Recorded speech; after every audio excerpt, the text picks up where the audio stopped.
as I said, there was some message that was being sent. It will be holding some meaning, correct? But C will make such kind of alteration, such kind of a modification in that message that now the original meaning is totally altered.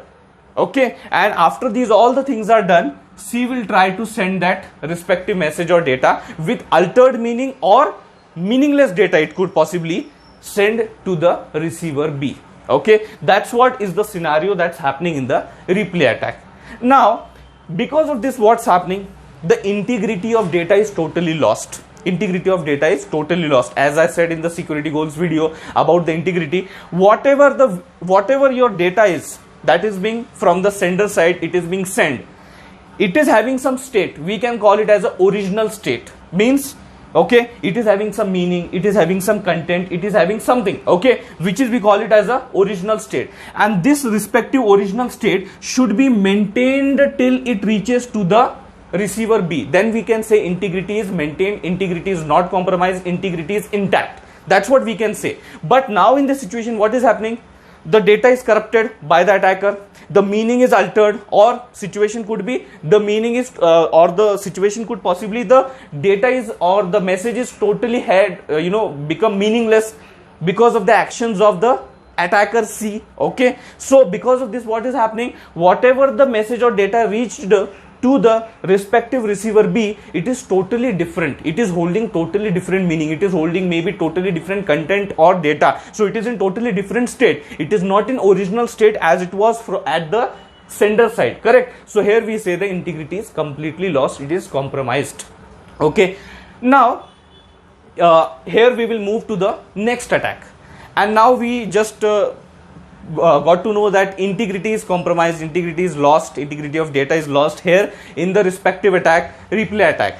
In passive attacks, confidentiality is totally lost, it is totally compromised, correct? Now when we come to the availability, then we need to study this respective attack. Availability. Yes, availability is compromised because of this attack, DOS attack. We call it as denial of service. Denial of service. Let me explain you this, what is actually happening in this denial of service. Okay, just a visualization. Let's consider here is a provider, let's say a server is there, correct, and A is a authorized or a valid user. Okay, because for the services or for the resources that the provider is going to provide, for that A has paid, the money for that. Okay, so therefore A has every right to get those services, okay, or the resources from the provider. Simple. Now, and the provider's responsibility is to always make the services or resources available on demand or as per the request of the valid user A. So they should be made available, and then we can say availability is maintained, okay, for the valid or authorized user, correct? And what should be the simple flow? A request packet would be sent to the provider, correct?